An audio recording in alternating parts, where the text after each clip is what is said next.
A fragilidade dos ossos é causada, entre outros fatores, pela queda do estrogênio no organismo. E olha só, 1 em cada 3 mulheres com mais de 50 anos terá osteoporose. E segundo o Ministério da Saúde, metade delas sofrerá uma fratura em razão da doença. Silenciosa, a osteoporose atinge 3 vezes mais mulheres do que homens. E essa incidência desigual tem muito a ver com os efeitos da menopausa. Você pode começar também a mandar perguntas para a gente a partir de agora. O WhatsApp está aqui na tela para você participar desse assunto, que é muito interessante. Inclusive, vou aproveitar essa pauta de hoje, doutor, para tirar várias dúvidas também, porque eu também estou aí nessa fase da menopausa. E como é difícil, hein? Pois é uma transformação que acontece na vida da mulher. É uma transformação que a gente tem que fazer com que seja da maneira mais natural possível e a gente tem que entender essas diferenças. Realmente ocorre uma queda hormonal, então a gente tem que entender aquela pessoa que tem indicação de reposição hormonal ou não. Então são várias nuances. Com relação à osteoporose em si, ele chama atenção mais um dado que é importante. Mais ou menos cerca de 20% das pessoas que têm osteoporose sabem que têm osteoporose. Ou seja, é uma doença que ela é muito pouco diagnosticada, porque é uma doença silenciosa. Explica um pouco pra gente, inclusive já tem perguntas aqui de telespectadores, o que é a osteoporose? Para quem está em casa poder entender um pouquinho, inclusive o porquê da questão da menopausa, né? E como essa fase, ela realmente atinge muito a questão dos ossos, né, doutor? A fragilidade. Exatamente. A osteoporose é uma doença osteometabólica, é aí onde vem a parte da endocrinologia, né? Que às vezes a gente acha que a osteoporose não é da área da endocrinologia, mas sim, é da área da endocrinologia. O osso é um órgão do nosso organismo que ele fica o tempo todo em movimentação. A gente tem o tempo todo osso sendo formado e o tempo todo osso sendo consumido. Quando ocorre um desequilíbrio nessa formação e nessa absorção, aí pode vir a ter osteoporose, que seria a redução da densidade mineral óssea. Ou seja, para ficar mais claro, seria aquele osso ficando mais frágil. A população, como regra geral, principalmente as mulheres, né, tem esse acúmulo principalmente na fase da puberdade, adulto jovem, quando chega lá no seu ápice dessa massa óssea por volta dos 30 anos de idade. Depois começa a cair um pouco essa massa óssea e quando vem o período da menopausa, ocorre uma queda maior dessa massa óssea. Com a queda da massa óssea, o osso fica mais frágil e favorece o aparecimento de fraturas.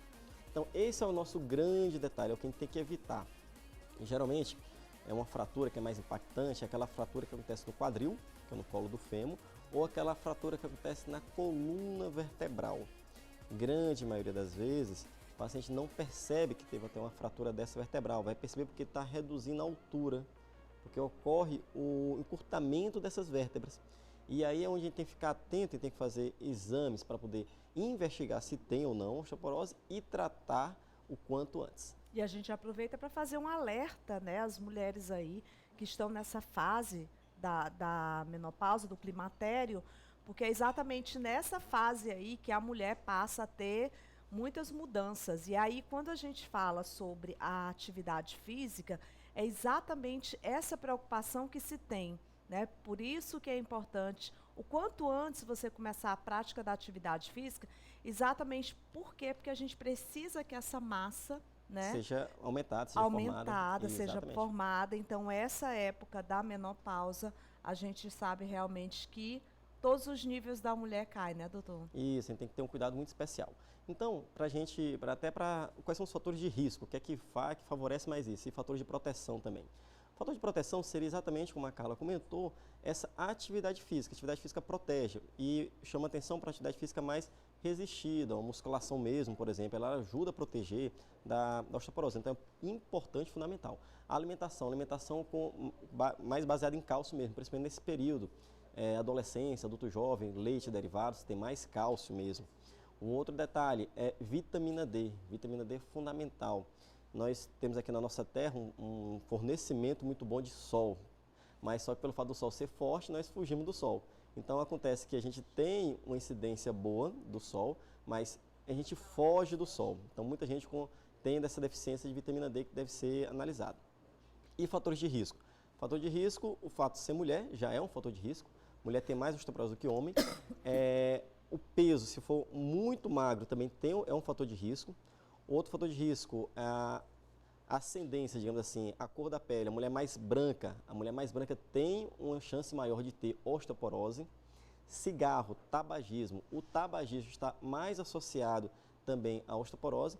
Utilização de medicações, como por exemplo o corticoide. Às vezes a pessoa nem sabe que está utilizando corticoide. A pessoa tem, por exemplo, uma rinite, por exemplo, tem uma dor qualquer e fica todo mês utilizando corticoide. Esse corticoide vai favorecer a osteoporose. Outras doenças podem estar associadas, como por exemplo a doença tiroidiana, se não for bem controlada, pode estar associada à osteoporose. Ou seja, são vários fatores e a gente tem um número muito grande de pessoas que estão nesse risco de osteoporose que a gente deve procurar evitar e tratar da maneira adequada.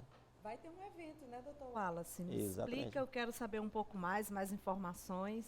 Exatamente. É o curso de imersão em metabolismo ósseo.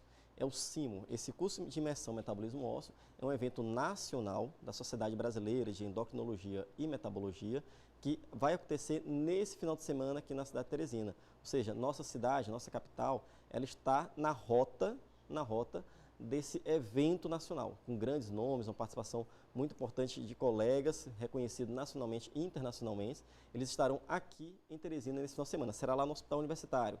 Demos preferência ao Hospital Universitário para chamar também essa parte mais acadêmica, né? Os outros colegas, os outros residentes.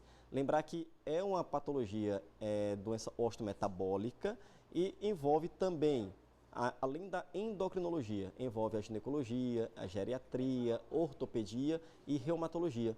Então, é uma área que envolve diversas outras especialidades. E que bom que vai acontecer aqui, porque eu sempre digo, doutor Wallace, do orgulho que eu tenho, inclusive no canal Saúde, de falar o quanto que nós somos incríveis na medicina, né, do nosso país, o nosso estado do Isso. Piauí, eles sempre saindo na frente com os profissionais que aqui se formaram, com que estão se formando.